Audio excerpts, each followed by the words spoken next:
Welcome to all of this and more. I'm so excited to be with Reverend Nhien Vuong today to discuss a little bit about her reading and writing life and her new book, The Enneagram of the Soul, a 40-day spiritual companion for the 9 types. Reverend Nhien, can you tell us a little bit about yourself first before we get going for any listeners or people who are watching it who aren't familiar with you or your work? Yes, great to see you, Charlotte. So, I am an ordained unity minister, which means I'm also interspiritual. So, I come from that perspective. So, really broad, more like spiritually open perspective. And I am also the founder of Evolving Enneagram, which is this interspiritual hub oriented around compassion, contemplation, and the Enneagram. So, transformation as a way of life using the Enneagram as a map of consciousness, a map of awakening. Wonderful. I'm so glad to see you. We met last year for an Enneagram for Creativity gathering that I hosted and you were featured during. And I was telling you earlier before I pressed record that you have helped me embrace the Enneagram more than anyone. I've been very resistant to it, and your approach to it has really helped me receive so many good things from the Enneagram, other things people have said and written about it, and now your book, which I'm really thankful for. But before we talk about your book, I'd love to ask a few questions about your reading and writing life. Mm. And my first question is, how do writing and reading help you belong to yourself, others, and the world? What a great question. So, writing, journaling in particular, definitely, it's like I didn't know I knew it until I wrote it. So journaling does that for me to really like what is my truth right now in a way where I feel like my everyday mind, as much as like I believe I'm self-aware, like that I just don't see until I've written it down. So that's the writing piece for me. And I'll add that when it comes to writing, because so I do write articles. I've historically written articles for magazines and such. I have this love-hate relationship with the process, of like, oh my God, this is hard. And then there are days where it's like flow easy. And so that's an interesting part of my journey too, because in those moments when the writing is hard, I can feel that parallel in, oh, I'm not surrendered enough. Like that, oh, it's because I'm trying. And really it brings me home to myself, to that part of me that trusts that I am enough. So what is here is worthy, and then that efforting that makes it all scrunchy hard doesn't happen. So that's the writing piece of it. The reading piece of it, my God, when I was a child, I believed I was the loneliest person in the entire world. I sincerely, and the problem was my parents were so strict that I wasn't, like, I couldn't go make friends. I wasn't allowed to do regular things. So it wasn't like I could check that with other people to find, are you lonely too? Because I didn't have anyone to check with. I had a big family, lots of siblings, but I was totally the black sheep. But my grandpa worked at the local library. And so I went there and got books taller than me. I'm not very tall, so maybe that's not that tall, but and through books, I like, these are my friends. There are people who think like me. And so that was really the beginning of reading as an opening to belonging in a larger world that was beyond the scope of my family's belief system and what I thought was like, this is the world. If this is the world, I don't belong here. So yeah. And then I'll say that that's definitely moved. I mean, in some ways, my book is an is also a gift of helping people to feel a sense of innate belonging, not earned belonging, not conforming to belong, but part of the very thing I needed to hear, which is you just inherently, intrinsically belong for being you. Yeah. So my journey of belonging in reading now has really expanded in that I don't have to read ideas that are similar to my own. Whereas in the beginning, it's almost like, oh yes, this is resonant because it's like me. And now if as the belonging becomes more sort of innate, then the additional ideas are more like, whoa, this difference is actually valuable. Your difference gets to belong in my life. And it's not like only resonant with similarity. Yeah. Okay, I love that distinction so much. It, it helps me feel less alone in the world. So thank you for putting words around it. That's wonderful. And thanks for sharing a little bit about your relationship with reading and writing. Another question I have is, what are some of your comfort reads that you return to again and again? Oh, wow. A Course in Miracles is this wisdom book that, for some reason, there's something about this book. I mean, it basically says everything is love and there is really no opposite. It's like the opposite of love is fear, but there really is no opposite. And I think that steeping in that sense of non-duality, of like just everything is love at the core of it, reminds me of that when things seem, in my worldly perception, very opposite. It's like through the eyes of faith. There's something about the way that book teaches a non-dual perspective that has always resonated with me. It's funny because there are other people who are like, oh my God, I can't read that book, it's like kind of heady and it's this and that, and I was like, no, this book like sings to me. So that is one of them. Yeah. Yeah. Wonderful. I'll have to read some, maybe in small doses, it sounds like, if it's one of those big, heady books. It's dense. So, your book, on this day that we're recording, I want to say it came out last week. Is that Exactly a week right? ago. Yes. Okay, so it's been kind of crazy for you, probably. Are there any TV shows, films, music, other types of art or pop culture that you've turned to receive nourishment, or that you turn to forget about book launch things? Outside my book. It's like a part of me was like, no, but honestly, okay. I don't know that I wanted to admit this publicly, but The Wheel of Time is like based, it is a Netflix show that is based on, it's like fantasy slash sci-fi. So I think most people who know me were like, you read sci-fi fantasy books. I read this series of books when I was young, and it's now a show.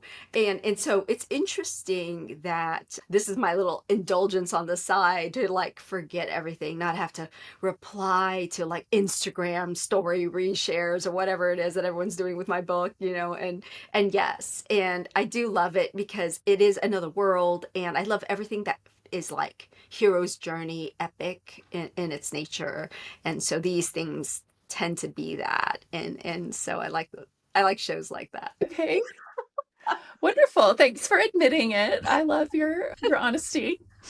You could have lied, And but it's a lot, like I'm not turning to anything particularly depthful and philosophical. well, I mean, I've been watching. I mean, I think the last time I kind of binged something when I was trying to escape life, it was Meghan Markle's new, like, what's, her lifestyle show that's kind of like Martha Stewart-ish deal. And I watched all of them within like a couple of days, and it was oddly comforting. I won't do half the things she does in the series, but a few of them I want to do. And I've made the pasta from the first episode like 15 times since I watched it. So, and I'm not someone who keeps up with the gossip. I don't know anything about the royal family, but I watched the show and I'm like, I'll take it. Whatever. It gave me some kind of like calming escapism that was perfect. So Yeah. there's my confession. Yeah, that's well, I'll add that. Okay, so she was in that show Suits, which is funny, and I actually did binge that because I'm a former attorney. Before I became a minister, I graduated from Stanford Law School and practiced law for 8 years. And so it's funny, I normally can't watch attorney shows because I was like, this is so wrong. You can't do this in court. You can't.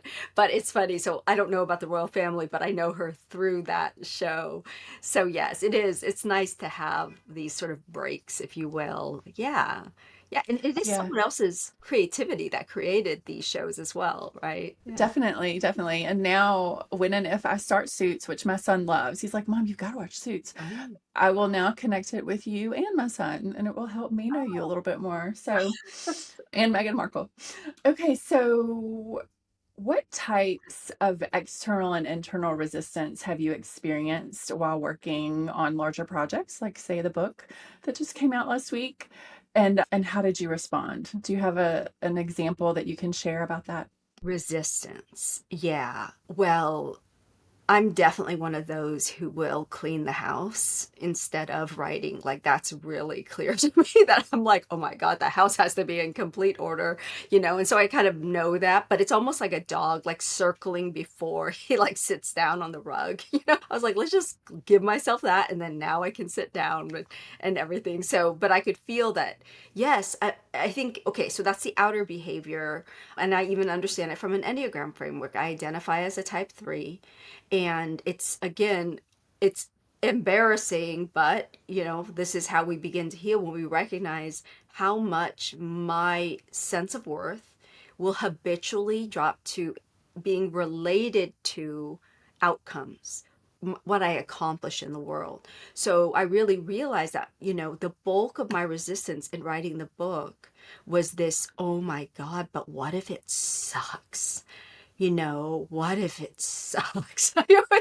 So failure, and really doing my inner work to release this idea that my worth is attached to it, and to really believe that, like, I had to talk to myself, like, Nyin, if you are called, like, spiritually to write this book, you are in your way. You are in the way of good happening, right? You're in the way of what needs to happen. So if you simply open to like what you're spiritually called to write, and not worry if that's going to be well received or do well in the world, then like you are being a vessel of spirit rather than an agent of ego trying to earn its way, in the world. So that was like a deep conversation I had. So the coming to terms with at least the outer notion of failure, right? Like there's an inner notion of like following calling that is deeper and stronger. But that work had to be done, because I realized I was like, I can't write, and I felt frozen for a time. And I realized I'm like, I'm so scared to put it down in writing for people to critique and negatively critique. And I can't be there to defend my work. That's the other piece about producing writing. I could blurt something out, you can respond, and I can explain it away. But in a book, you sit with whatever they interpret. And then the possibility of like a negative, and even what you did, so letting go of control in that regard too was part of my inner work that enabled me to write. Well, thank you for sharing some details about that process. I know a lot of my listeners are writers or artists in other mediums and forms, and I know many people will relate to what you just described and will be very thankful that they're not alone. Again, none of us are alone in this creative work. And since we've heard a little bit about your book and the process, I'd love to go on and transition into more questions specifically about your book. Mm. So, for those who aren't familiar with your book, what are three things you want them to know about it? Mm. One thing I want them to know is that, in the deepest respect, I feel like the book is a love letter. The book is a way of sending my care out into the world for people who are like struggling to really know their sense of wholeness or oneness with life, right? And so we talk about belonging, like that unity with life. And so it's a way of like saying, hey, me too. And here are some things that helped me. So really that's the spirit of the book, to really say, hey, I'm journeying with you. In fact, I mentioned the term anamkara in the book, which is one of my favorite terms that comes from the Celtic tradition, John O'Donohue, which means soul friend. So that's one piece. It's not a from on high, I'm a minister and I shall teach you, but like, here I am, let's walk together, let's companion each other. And so you don't feel alone like I felt alone just reading books. So that's one thing. Another thing is that contemplation saved my life. Like the inner journey, the journey of letting go of like the noise of the world, the chatter, even the chatter in my own mind, to drop down into the center. And so there are 9 practices I offer, but you can't make people do the practices, but this is my gift. This is so important that the benefit of the book doesn't come without the engagement of the practices offered there.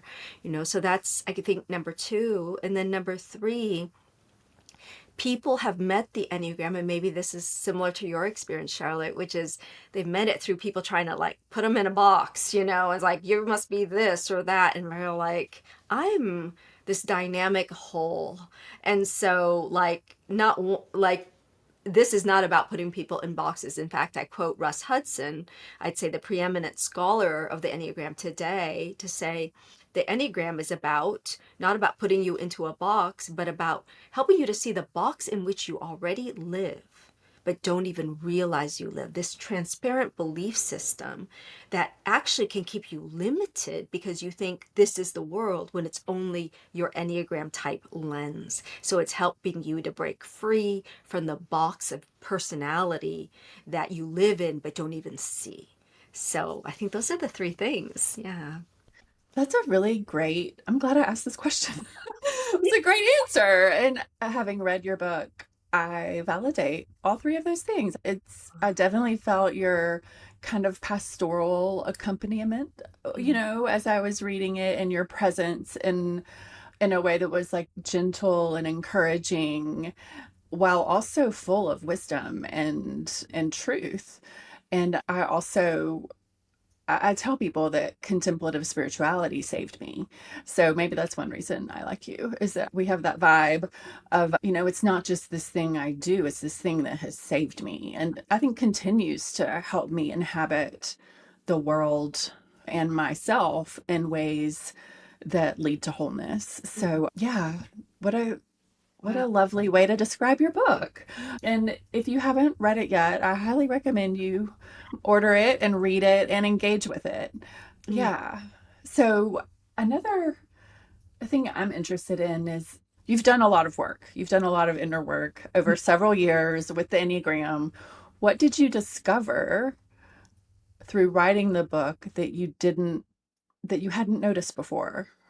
Oh, wow. Or, what kind of a new lesson? Hmm. What did I discover? Wow. In writing the book, I think I discovered that I was companioned in both the spiritual sense and the worldly sense. Again, as someone so even though I kind of started to overcome the sense of aloneness, there's still in the type 3 structure the sense of I do it myself. I do it myself. And I didn't write this book myself. I wrote it like with the lives of the people around me. I wrote it with encouragement from my, I call it congregants. I don't have a formal ministry, but my community members, their encouragement, their feedback. One of them, her name's Maka, like help me edit the book. That like that journey. I was gifted with the thing that I was gifting as well. And that's so precious because a lot of times we give and we give away, right? We don't like the giving from the overflow is a different place. And so the process of it was so communal. So that was really powerful. And then, of course, the sense of, as I released ego over and over again, the sense of, oh, it's given to me. And those days, I'm sure as a writer, the days when the flow is like, this isn't from somewhere else, right? The ease and flow of this is gifted, right? So I got to feel that as well, the giftedness, yeah, the grace of it. So That's lovely. And I love that alongside what you mentioned earlier about the fear of critique and, overcoming the resistance question earlier.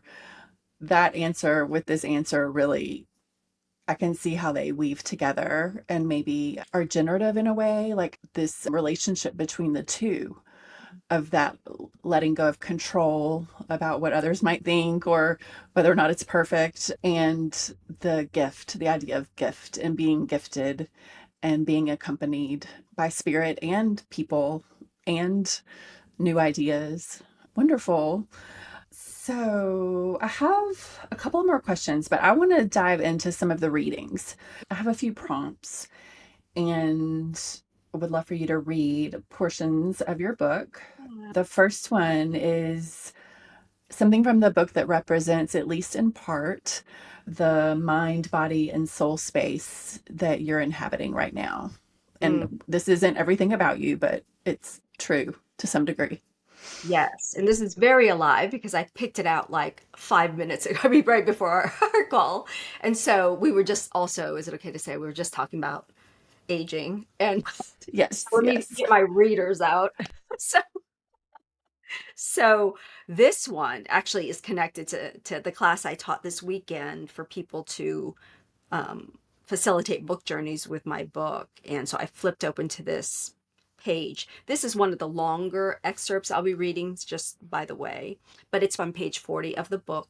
It's called We Enter Are. So, and then the quote I open with is from Thich Nhat Hanh, the Buddhist monk, who wrote, "To be is to interbe. You cannot just be by yourself alone. You have to interbe with every other thing. The sheet of paper is because everything else is." Imagine a world in which we all treat ourselves and one another as equally worthy.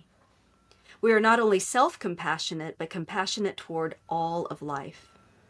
Our loving kindness encompasses the whole of existence, not because a spiritual teacher or text says we should, but because love is what we truly are. I believe that it is possible to co-create such a world. Moreover, the Enneagram can be a core component in helping each of us to realize that we enter are. Thus, to love our neighbor is to love our expanded selfhood, the greater of who or what we are in truth. One major challenge we face on this journey of realizing our unity and oneness is that, particularly in the Western Hemisphere, the self-help industry overplays the rugged individualistic paradigm. The same can be said of the term self-care, which became a mainstream mantra in the 2010 and has since been described as the gentler cousin of the highly disciplined self-help ideal. Both concepts have the same flaw. They focus only on improving and nurturing you, with no mention of how your individual healing and wholeness are inextricably joined with the healing of the larger community and vice versa. Just 2 more paragraphs. To be clear, focusing on individual healing isn't bad or wrong. In fact, it is an essential step to the journey of awakening. It reflects an important shift from outer-directed seeking to a more inner-directed quest for fulfillment. A seeking that is designed not to idolize our personality, the part of us that believes it's separate, but to point us toward our soul, which radiates our unique expression of oneness from the inside out. Very often, a primary barrier to this process is confusing navel-gazing and ego obsession with the deeper journey described earlier in the Enneagram Primer, the daring adventure of leaving the fixation of our point on the Enneagram's rim and venturing into the fuller circle of our wholeness. And this is the last paragraph. Wholeness, I maintain, is not individual, but neither is it anti-individual. It seems that as we travel to our depths, we arrive at a place within ourselves that is awake not only to our individual wholeness, but also to our fundamental unity and interconnectedness with all of life. Our movement toward an all-inclusive compassion and active care for the earth and other beings is a natural expression of remembering who we are. The shift between I and we is less like bridging a chasm between self and other, and more like performing an ancient dance around a sacred fire, a dance in which we sometimes link arms and sometimes let go, but we can never dance our way outside the Enneagram circle of wholeness. Beautiful. And I will say, like, I have your book right here. That's one of the pages or one of the sections that I dog eared. Oh. And it was so good to read something new, you know? A lot of my frustration with books about spirituality, or, I'm a Christian in the Christian faith, is like, I want more things that are new, at least new to me, woven with someone's expertise and, with their journey and what they've received that only they can offer. Mm. And I felt like this chapter was one of many in this book that was very clearly that. So thank you. And do you have any thoughts on that Oh, idea? no, I'm just gushing is really that, that it felt, I mean what you just said, I mean my heart just whew, because I feel like there is this blend of lived experience of that truth with, of course, like I was a philosophy major in undergrad, right? So this is something I've been grappling with, but I so appreciate what you shared because it felt like there was an acknowledgement within it of just exactly what I said. There's a uniqueness that comes through each of us.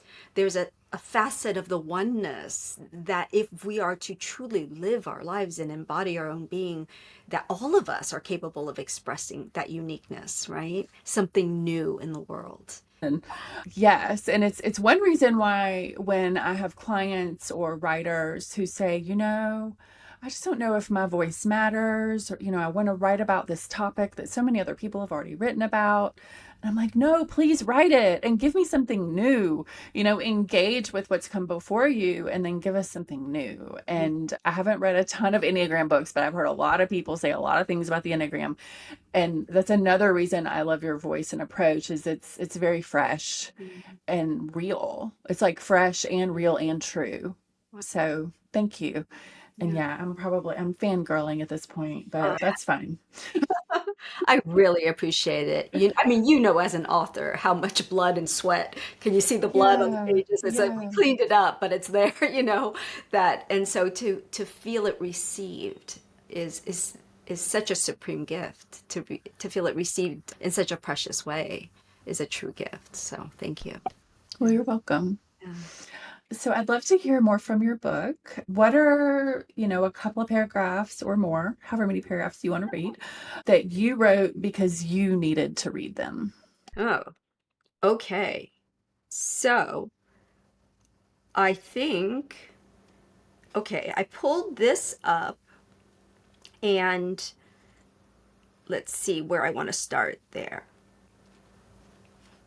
Stubborn as the ego is, Stubborn as the ego is, many of us do not start this inner quest for wholeness until we have emotionally and often physically exhausted ourselves pursuing all other avenues, until we finally come to learn, for example, that for each of our types, no amount of perfecting or correcting, Enneagram 1, supporting or seducing, Enneagram 2, accomplishing or image crafting, Enneagram 3, dramatizing or fantasizing, Enneagram 4, researching or compartmentalizing, Enneagram 5, worrying or preparing, Enneagram 6, ideating or pleasure seeking, Enneagram 7, challenging or protecting, Enneagram 8, or accommodating or self numbing, Enneagram 9,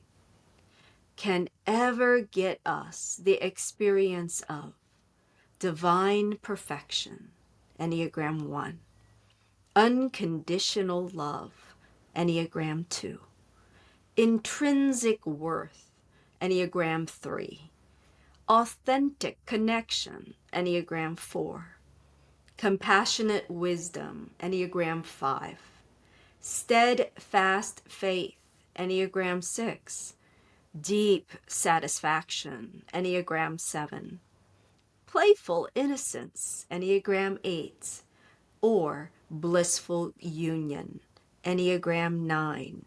According to the wisdom teachings of A Course in Miracles, when we are looking through the eyes of the self that believes it is separate from spirit, We seek and do not find. This is because what we seek already belongs to us in truth, because it is not out there. As painful as the disillusionment can be from our worldly striving, it is eventually replaced by a sense of fulfillment from the inside out. Everything we need is already here. Amen. Also a dog-eared section in my copy. That's And great. I feel like that one is one of the ones that many readers are going to do like the bigger dog ear so they can find it quickly, on those days when something's off. Let me go here and let me just, people who know their type more confidently than I do may only read theirs, but I read the whole list and I'm like, all of these, Oh, yes. you know, All the all of sticking these inside. apply, unfortunately. I feel you. That's exactly. Yes. Yes. Oh, and I forgot to say that was a part of in writing this book, just or when I minister to people, a lot of devotionals are only for one Enneagram type. They're only for one number. But people were telling me by reading others, like their empathy and compassion increased. It's like the honoring and the seeing of our shared suffering in 9 different ways, right? And then sometimes all 9 ways in one person, but that like our shared humanity within that, those, oh yes, as you said, like, yes, I'll seek it. If this way doesn't work, I'll get that. I'll try for that one. And then just stop. It says, just stop and rest. And inside you will find it, right? Stop that striving, right? In the outer world. Yeah, and I love that point about having empathy for others and more understanding of others. And kind of like in my tradition when, I'm doing morning prayer from the Book of Common Prayer and there's a psalm that I like it, but it just doesn't apply to me in the moment, and I read it and I kind of, sit with it and I read it for others. Someone somewhere needs the psalm today, Yeah. or I like kind of imagine someone who I want to pray it for. Even some of the mean psalms, I have people in my mind as I'm praying those. People I don't like, people who might be leading this country. Mm, So I do love that piece of the Enneagram. If it's not something that applies to me, it applies to someone. And if we're all connected and my wholeness is dependent on your wholeness, you yeah. know, it matters. Yeah, that's such a beautiful approach to your prayer life. And it is, I mean, resonant with it is how, like, a lot of times people turn to, like, how can this help me? Or making it about me. And in some ways, not making it, I mean, enough to honor yourself, right? But like when we're so like, oh, this doesn't apply to me, just this notion that I can gift it because the world has suffering in it. And so much of what I mean, my particular take is that it's people who are hurting who hurt others, right? With a deep, deep, profound hurt in that belief in separation. I'm not enough in some way, that I have to amass so much more money, that I have to amass so much more power, so much more fame, whatever, so much more financial security, whatever it is, more than you really honestly need because it's trying to satisfy that egoic striving, right? But from a sense of lack. And that is the lack that I have so much compassion for, in others, that like I don't see evil out there so much as I see pain. I see people suffering expressed in ways that cause others suffering. Yeah. That's a great point because I, like many others, who want to be loving individuals. And, I have trouble loving certain people or thinking about what it means to love certain people. And I think I need to kind of think about my relationship with evil and pain and how I perceive those and respond to those. So thank you. Thank you Mhm. for that, for applying this to me directly without meaning to. I appreciate it. So I have one more prompt for a reading from your book.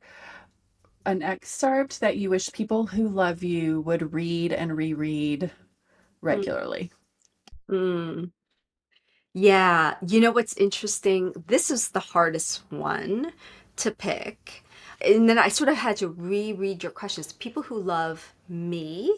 So it's like, oh, I wish they knew this about me, or, versus like I was kind of thinking, what would I like to gift people I love? So I kind of, I wavered on this. So one thing I would say is I recommend people just open the book to any random page, if you will. That's always what I recommend. But I thought that this particular prayer, the prayer for type 1, would be a gift I'd want for those who love me. And it's one I personally identified with because I actually thought I was a type 1 for many years rather than the 3 that I properly am. But so I'll read the prayer for type 1, and perhaps if folks are listening, if there's an opportunity to close your eyes or set aside what you're doing, you can receive this. And maybe this is appropriate for all of us during this time in our nation, right? Understanding that there's a difference. I was just teaching someone that she's like, acceptance, spiritual acceptance can be a bad thing. We don't want to accept, people doing harm to each other. But I was like, I think there's a difference between spiritual acceptance and acquiescence. So I want to make that distinction because it's important. This doesn't mean we don't stand up for what we believe in, but somehow by accepting what is, which is the title of this prayer, we're actually more equipped to skillfully deal with what's out there. Prayer for type 1, accepting what is. I release my role as judge and jury. I release my conviction that my way is the only right way and that my truth is the ultimate truth. I relax my attention on inner and outer error. I relax my grip on the need for inner and outer order. When my worldly eyes simply cannot see it, I invite my inner eye of faith to allow me to feel it. I open my heart to be cleared of unforgiveness. I open my heart to experience the perfection of this moment. There is beauty and wholeness in this glorious creation, both within me and all around me. I welcome forgiveness into my heart. I welcome wisdom into my heart. I welcome compassion into my heart. I welcome acceptance into my heart, not as an act of resignation, but in the spirit of faith. I stand down, setting aside my need to be right.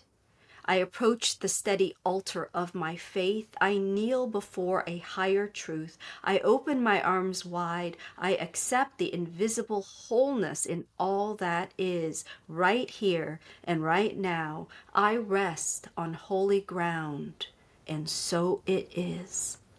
Amen. Amen. Thank Mhm. you. What a lovely prayer. I do love all the prayers. The structure of the book is really interesting. It's very readable, and it's like a feast that's before you, and you get to go and choose what you want, for that day or hour, or, 40 days of each of the, is it activations? Yeah. There are so many ways to use the book, which I really appreciate it. And I love the prayer. So thank you for reading that prayer. I need it. Oh, I need it often. What were your hopes for this book, and how have they already been fulfilled wow. or not? I've got to tell you, a part of why I said yes to this podcast, you asked the best questions. You really like. So my hopes for this book are big. So again, this is where I was like, my stomach's actually tightening as I say it. Do I dare to speak like the truth of what I hope? I hope this book goes international. I hope this book, in its spirit of like, this is a global movement, of awakening. So my hope is that it's translated over this weekend. Folks were saying, is it going to be translated into Spanish? It's like, this is my dream. Like that would be nice. And so my hope is that it finds people everywhere and enables us to find across religious divides, across national divides, that it it's like, oh, we're more alike than we are unalike, right? So that is my big hope, that it goes around the world. And how has this been realized? I mean, it's only been a week since this book has been out, and I do feel gifted that some of the, like, what I consider are the master Enneagram teachers of the world have written endorsements for the book. So that is like beyond my wildest dreams. Some people who I've never even taken classes with, they just know about my work and trust me enough through that, not because I'm a student of theirs and so therefore they want to mentor and help, you know. So beyond my wildest dreams, that's already happened even before the book's released. I got to tell you, I had this inspiration to say, you know what? This book is made to be used in community. So why don't I do a little book certification training to help people, guide people through the book and help them lead contemplative and Enneagram book journeys, not where everybody's talking over each other and such, but like with contemplative practice and all the things. And I really thought, okay, if 5 people come, then they will spread the good word. And we had 50 people sign up for this. You know, not all were live, like 40 something were live, and others will watch the video, but, and from different faiths, you know, United Methodist pastor, you know, a Buddhist practitioner. These people came. That was just this weekend. So I'm a little exhausted today, just like, but it was profound. And it felt at the end like a movement was birthed.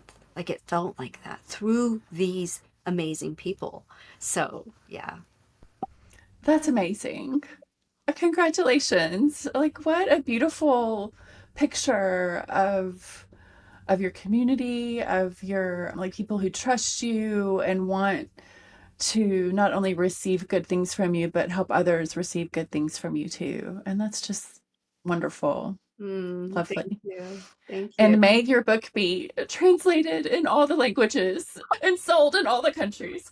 I mean, I do believe, you know, it's one of those books that if that happened, I think the world would be a better place. Like there's so much goodness here that I hope people put themselves in the way of. So, Mm, yeah. thank So, you. is there anything else that you would like to share that you want people to know before we close? Mm. I, if it's not already obvious, the thing that I always say and always practice is I hope that if you've been listening today, that whatever you receive as insight or areas of growth, that you receive with compassion for yourself.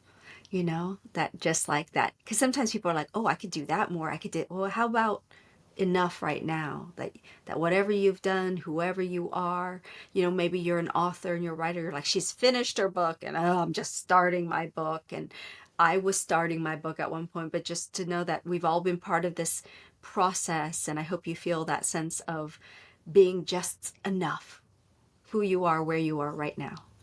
That's what I want to say. Thank you. What good words to close with. It's so good to see you. And I will have more information about the book and your website and links and all the things in the show notes at allofthisandmore.com. And thanks to everyone for listening and watching. Yeah, thank you.